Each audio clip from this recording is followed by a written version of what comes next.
Have you ever wondered why the man you love grows more distant the closer you try to get? You pour your heart into the relationship, calling to check in, planning time together, asking about his day. But something shifts. His replies get shorter. His eyes dodge yours. He's not just quiet. He's emotionally locked away. You start to doubt. Is he cheating, you wonder? The hurt stings, but the confusion cuts deeper. You're trying to love him, so why does it feel like you're pushing him away? The truth isn't what you might think. It's not always about infidelity or a lack of love. Sometimes the very ways you show your care can unknowingly stir fear in a man's heart. These aren't obvious mistakes. They're unconscious behaviors, subtle habits shaped by instincts you might not even notice. This feels unfair, doesn't it? Let's listen to Sigmund Freud, the revolutionary psychoanalyst who believed that adult relationships are deeply influenced by patterns that reside in the subconscious. Stay with me till the end. Today, we'll dive into 3 unconscious behaviors of women that cause men to shut down emotionally. They're not just habits. They're unconscious moves that close his heart, and they start with fears neither of you fully name. Let's get started. Freud had this big idea called the id ego and superego. Think of them as parts of your mind wrestling for control. Your id is raw, hungry for love, passion, closeness, like that spark you felt when you first met. Your ego tries to keep things real, dealing with his silence or your frustration. And your superego. It's the inner critic nagging you to be the perfect wife who fixes everything. But when you push for connection, maybe a little too hard, his ego feels cornered. It's like his mind says, "Danger, I'm losing who I am." So he locks the door to his emotions, not to hurt you, but to stay safe. Take a step back. When he shuts down, it's not just him being stubborn. His ego is scrambling to hold on to control, to feel like he's still his own man. And you're not just asking for a conversation. You're reaching for a deeper need to know you're loved, not lost in the chaos of marriage. Freud's genius was showing how our past shapes today. Maybe your need to feel seen comes from a parent who was too busy. Maybe his retreat echoes a childhood where he had to be tough. These hidden threads pull you both, making small moments, like a missed dinner or a short reply, feel huge. In today's era, where technology spans the globe, these struggles hit harder. Technology keeps us connected, but distracted. You're both glued to screens, juggling careers, maybe kids, and still trying to be a couple. Social media paints love as grand gestures, but real life, it's messy. You want him to open up, but he's dodging, not because he doesn't care, but because something you do without meaning to makes him feel trapped, judged, or lost. Remember, it's not about you being too much, or him being too cold. Both of you are caught in a dance of needs, yours to feel valued, his to feel free. Once you understand these 3 behaviors, you'll naturally find ways to address the issue. Strengthen your relationship and stay true to yourself. Let's dive into the first unconscious behavior, over-control and smothering. Have you ever found yourself texting your partner multiple times a day, gently asking about his plans, or simply checking to ensure he's okay? Maybe you ask where he's going, who he's with, or why he didn't tell you his plans. It feels like you're just staying connected, keeping things on track. But here's the brutal truth. When you try to control his every move, it doesn't pull him closer. It pushes him away. He gets quiet, distant, like a door slamming shut. You're left feeling more alone than before. Why does this happen? Because your need to control, even if you don't see it, makes him feel trapped, not loved. Freud, the master of digging into our hidden minds, would say this isn't just about a text or a question. It's about something deeper, something unconscious. When you check on him too much, it's like you're stepping into a role that feels familiar to him. A mother, not a wife or girlfriend. Think about it. As a boy, his mom set rules, watched his every step. It was love, sure, but it also meant less freedom. Your actions, even if they come from care, echo that old dynamic. Freud called this a clash from the separation-individuation phase, where a child learns to be their own person, separate from their parents. When you tighten the reins, his unconscious screams, "I'm losing myself." So he pulls back to reclaim his space. What's going on in his mind, Freud's idea of repression explains it. When you ask too many questions or push for details, his ego, the part that says, "I'm in charge of me," feels cornered. It's not just annoyance, it's a threat to who he is. Instead of snapping back or arguing, he buries the frustration. That's repression. He swallows his feelings to avoid a fight, but they don't vanish. They build up and he copes by shutting down. His silence, his cold stare, his one-word answers, they're not about you. They're his way of protecting his sense of self from feeling like a kid under someone's thumb again. Let's be real. You don't control because you're mean. You do it because you're scared. Scared he's drifting away. Scared you're not enough to keep him close. Freud would say this fear lives in your unconscious, tied to old wounds, maybe a time you felt ignored or left behind. Your superego, that inner voice that demands you be the perfect partner, whispers that controlling him proves you care. It says, if you know where he is, what he's doing, you're safe. But it's a lie. The more you grip, the more he slips away. It's not connection, it's a cage, and you're both stuck in it. Picture this. You're having a normal day, but something feels off. He's late and your mind races, so you call, text, or ask him to explain himself. To you, it's just checking in. To him, it's a signal he's not trusted, not free. His ego kicks into defense mode. He doesn't say it out loud, most guys won't. Instead, he goes quiet, maybe buries himself in his phone or work. You feel the distance and push harder, hoping to fix it. But that just tightens the knot. Freud would say you're both caught in an unconscious tug of war. You're fighting to feel secure. He's fighting to feel independent. Why does this hit so hard? Because control isn't just about plans or schedules. It's about power. When you try to steer his every move, it's like saying, I don't trust you to be you. His ego can't handle that. It's not about love or logic. It's about survival. He retreats to protect his identity, leaving you both lonelier. And the worst part? You don't even see it happening. Your fear of losing him drives the very thing that pushes him away. Here's the raw truth. You're not wrong for wanting closeness. But controlling him doesn't get you there. It's not about being a bad wife. It's about being human with fears and needs you don't always name. Freud's genius was showing how our unconscious runs the show. Your need to control comes from a place you might not see, but it's real. And his silence. It's not rejection. It's his unconscious saying, I need to be me. Understanding this is the first step to breaking the cycle. Stay with me. We'll unpack why you keep doing this and how to stop without losing who you are. Now we move on to the second behavior, comparison and conditional value. Let's start with a moment that might feel painfully familiar.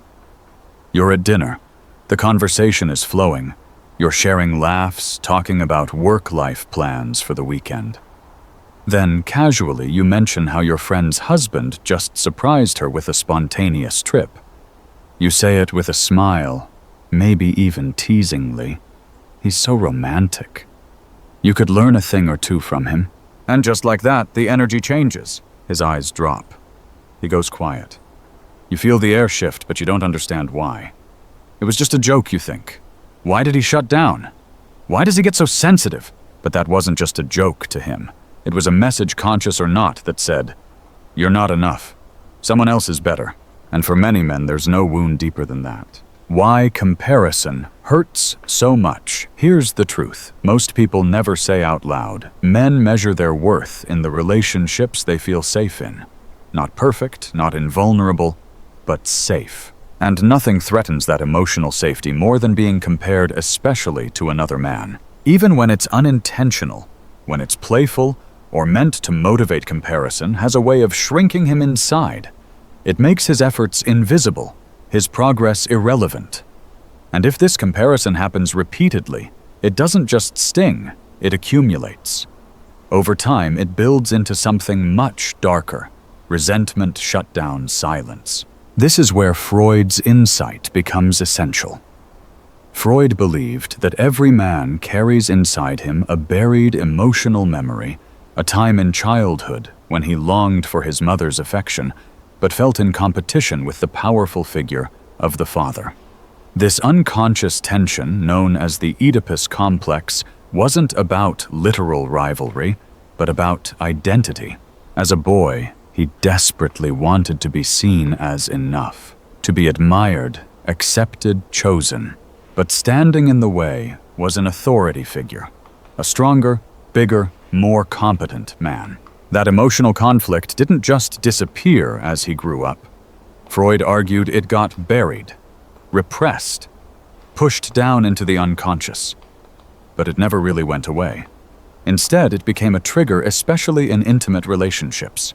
So, when a woman compares him to someone else, a coworker, a friend, an ex, even her own father, it awakens that childhood wound.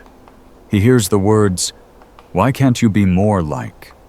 And deep inside, it's no longer about the present moment. It's a return to that ancient rivalry, that fear of being outclassed, unloved, or unseen. He may not realize it consciously. He may even laugh it off. But his psyche retreats. His ego tightens. His emotional walls go up. What looks like coldness or silence on the outside is in fact a desperate attempt to protect what's left of his internal self-worth. Many women long for emotional intimacy, open communication, verbal expressions of love. And rightly so. But what often gets overlooked is that many men equate emotional intimacy with feeling respected. To them, respect isn't a power dynamic, it's an emotional need. Respect tells them, "I see your efforts. I believe in your worth. You matter to me even when you're imperfect." So when comparison enters the relationship, even lightly, even in jest, it sends the opposite signal. "You're not enough as you are. I wish you were more like someone else." To the male psyche, especially one shaped by unconscious fears of inadequacy, this becomes unbearable. And instead of saying, "That hurt me," they do something Freud observed over and over again. They withdraw. They go quiet. They work more. They scroll their phones. They stop trying to win affection because they feel the prize has already been awarded to someone else. Freud would say it's not always a conscious attack. Sometimes it's driven by projection, the unconscious displacement of our own feelings of disappointment or insecurity onto others. For example, if a woman feels frustrated with her life's pace or afraid that her relationship isn't as exciting as she hoped, she might unconsciously direct that anxiety toward her partner. Comparison then becomes a tool not to hurt him, but to motivate him to be what she needs. But it doesn't work, because relationships thrive not through motivation by criticism, but through connection born of emotional affirmation. Here's a truth worth writing down. Comparison kills intimacy. Appreciation resurrects it. Seeing this clearly is the first step to changing it. Stick with me. We'll dig into why you keep falling into this trap and how to break free without losing who you are. Now let's face the third unconscious behavior: emotional instability and indirect communication. He walks into the room and senses something's off. You say, "I'm fine," but your tone says otherwise. Your silence stretches. The air thickens. You're hurt, disappointed, maybe even angry. And yet, you don't say it. You wait. You want him to figure it out on his own. And when he doesn't, you feel even more alone. Sound familiar? This is one of the most common but most misunderstood patterns in relationships. Emotional instability paired with unclear communication. And according to Freud, this dynamic isn't just frustrating, it's psychically destabilizing, especially for men. Let's be clear. Emotional shifts are human. Everyone has good days and bad. But what Freud observed, and what modern psychologists have confirmed, is that unpredictability in emotional expression triggers a very specific response in the unconscious mind. Fear of abandonment, fear of failure, and ultimately withdrawal. For men especially, who are often taught explicitly or implicitly to prize logic, predictability, and structure being with a partner whose emotions swing wildly without clear explanation can feel like trying to read a map with shifting terrain. There's no solid ground to stand on. When communication becomes unclear, statements like, "I'm fine" when the opposite is true, or "do whatever you want" when it's clearly not okay, his psyche begins to feel unsafe. And when emotional inconsistency becomes a pattern, his internal system starts to default to one thing: emotional shutdown. Freud believed that the psyche of a child is formed not only through what is said, but through what is felt, especially by the mother. When a mother figure expresses love unpredictably, affection one day, coldness the next, the child learns that emotions are unstable and confusing. The child adapts not by understanding, but by guessing. He becomes hyper-aware, anxious, and emotionally guarded.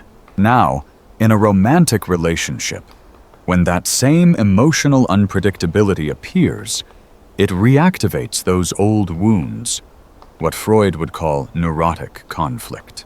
The mind remembers the chaos of emotional instability, even if the man doesn't consciously connect it to his childhood. He becomes tense, withdrawn.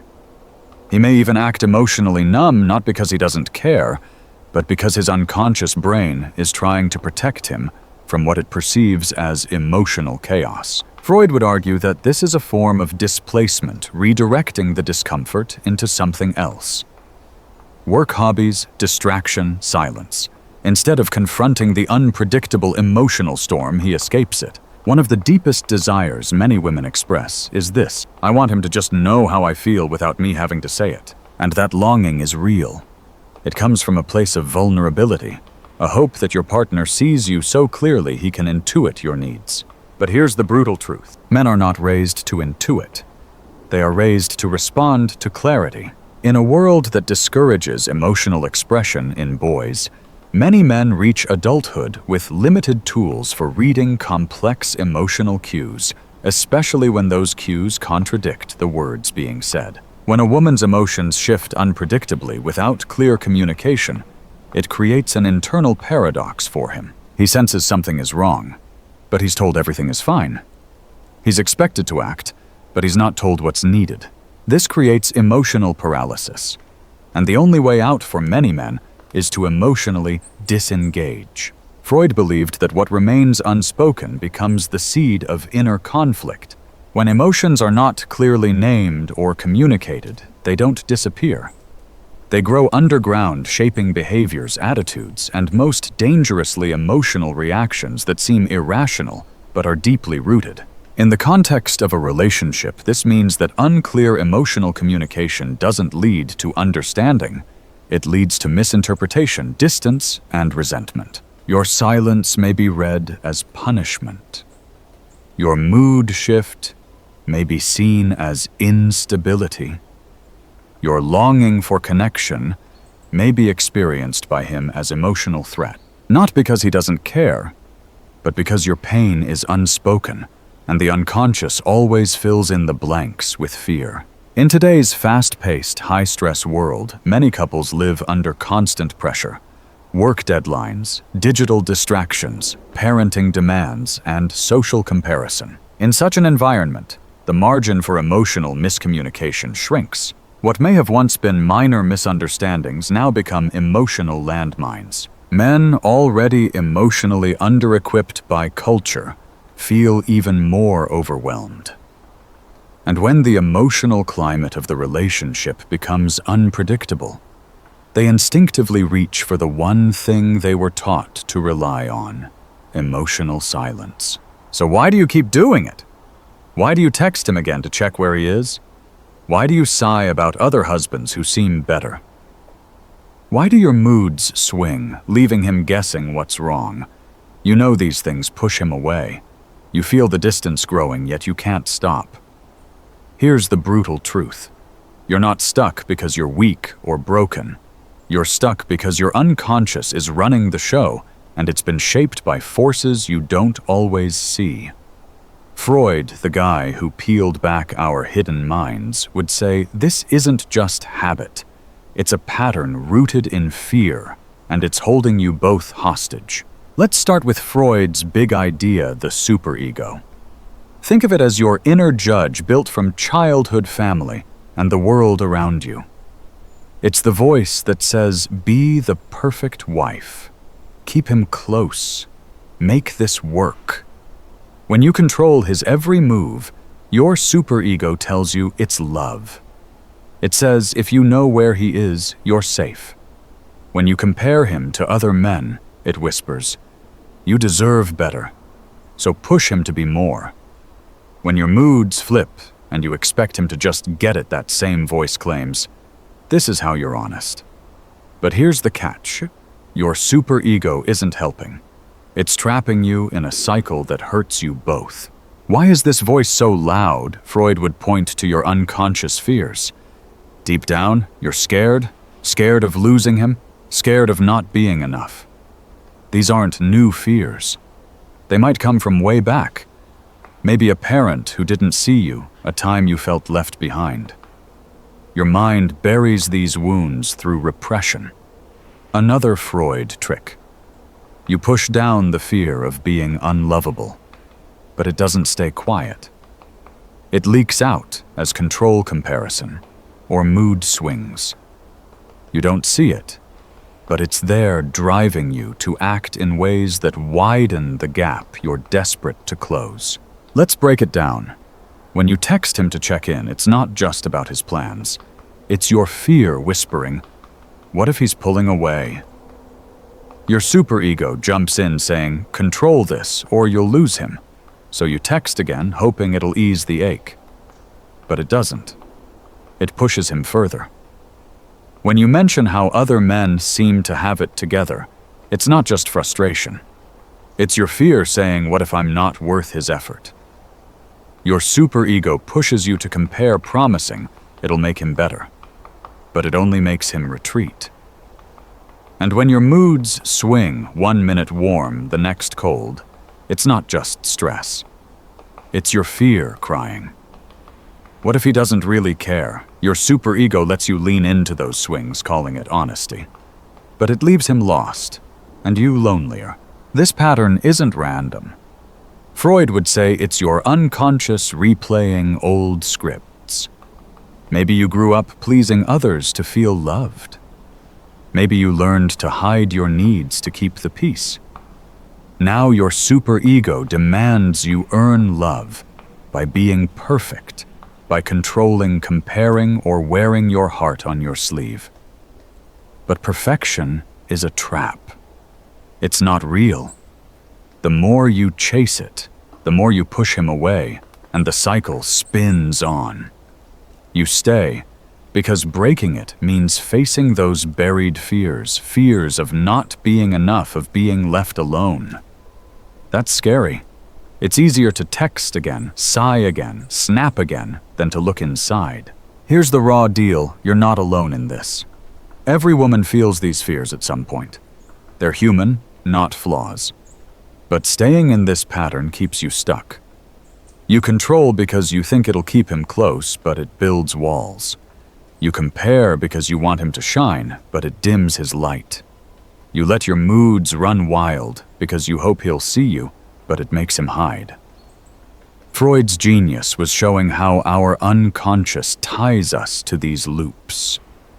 Your superego, built from childhood and culture, tells you this is how to be a wife. Your repressed fears fuel the fire. Together, they lock you in a dance that leaves you both aching for connection. Why does this hurt so much? Because love isn't just about him opening up. It's about you feeling safe enough to be you. Every time you control, compare, or swing through moods, you're reaching for that safety. But you're reaching in the wrong place. The safety you crave starts inside, not in his actions. Freud would say you stay in this pattern because it's familiar, even if it's painful. It's what you know. But knowing this, seeing it clearly, is the first crack in the cycle. You're not stuck forever.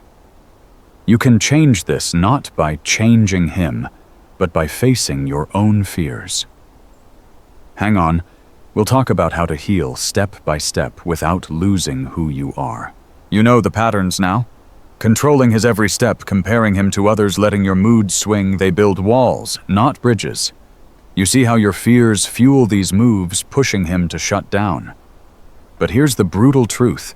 You don't need him to open up to heal. You can break this cycle alone right now. Freud, who cracked open the unconscious, would say this starts with your ego, the part of you that says, I'm enough. It's about choosing yourself, not waiting for his approval. Let's walk through real steps to stop these patterns, face your fears, and love yourself first. You don't need his validation to start. Step 1. Begin by catching yourself in the moment. Before you send another text to check his whereabouts, take a moment to pause and breathe deeply. Ask yourself, am I afraid he's drifting away? If you're tempted to point out how other men seem to do better, stop and reflect. Is this really about him, or am I feeling inadequate?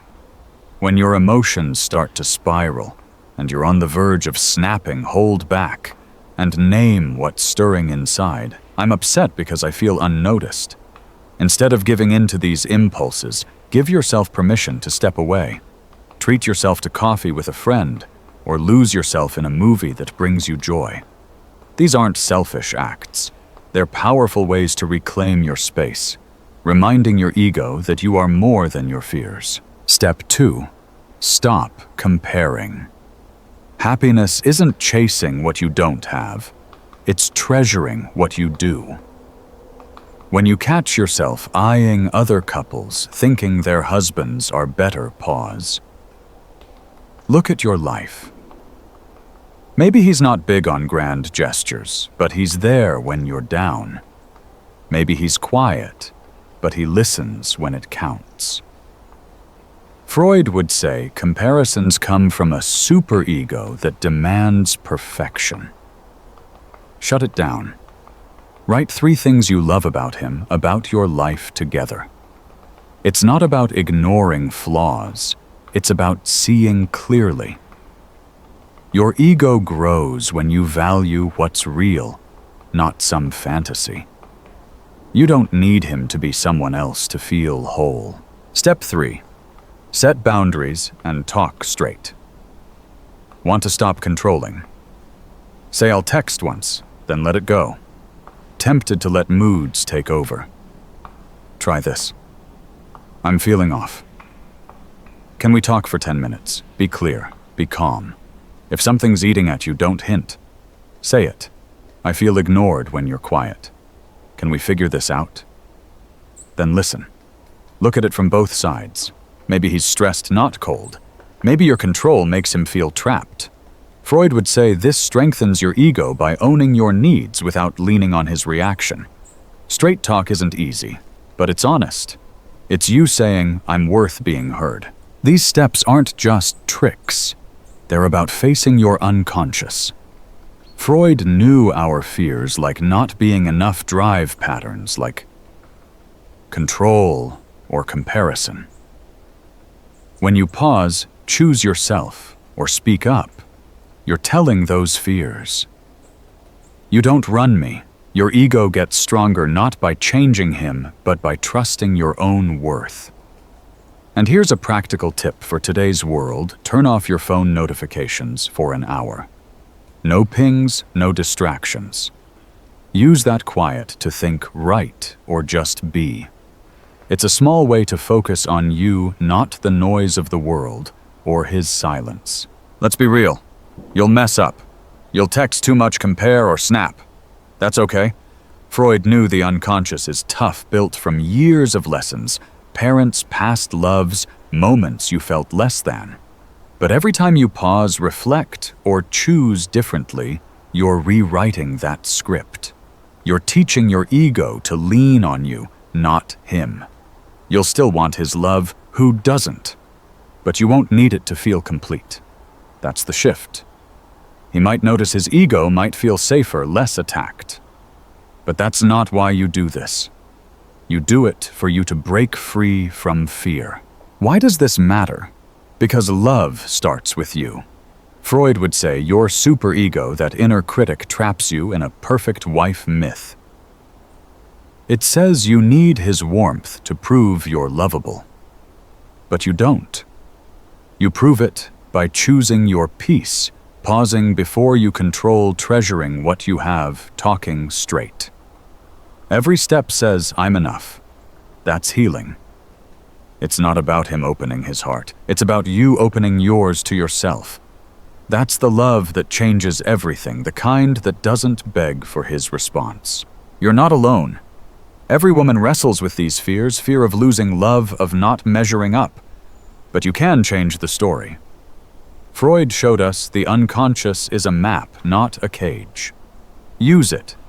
Catch your patterns, choose yourself. Speak your truth. You don't need him to save you. You're already enough. Stay with me. We'll wrap this up and redefine love for you, for him, for the marriage you both deserve. Now that we've reached the end of today's journey, pause for a moment. Do you feel something stirring inside? We've uncovered how controlling, comparing, and mood swings driven by unconscious fears build walls between you and him. Freud showed us these aren't just mistakes. They're echoes of your deepest worries pushing him to close off. But you've also seen a path forward, one where you choose yourself. Strengthen your heart and rewrite this story. Can you feel that spark of possibility? Here's the choice in front of you. Will you keep texting to check on him, sighing about other men, or letting your moods run wild? Or will you take a new step, pausing to breathe, valuing what you have, speaking your truth? Change isn't easy, but it's yours to make. You don't need his permission to start loving yourself more. Every small move, writing your feelings, setting a boundary, builds a love that's stronger, freer for both of you. Are you facing a struggle in your marriage right now? Maybe you're stuck in one of these patterns, or something else is weighing you down. Share it in the comments below. Your story might light the way for someone else, and we're all here to support each other. Opening up even a little can be the first step to healing. Thank you for walking this path with me today. If this channel brings you insight, hope, or just a moment of clarity, please like, share, and follow along. Your support keeps this space alive, helping more women find their strength through Freud's wisdom. Every click, every share makes a difference. I can't wait to meet you again in our next video. We'll dive into why you feel so alone, even when he's right there, a question that hits deep with answers that might shift how you see your marriage. Until then, keep showing up for yourself. Take care of your heart and embrace the happiness you deserve. See you soon.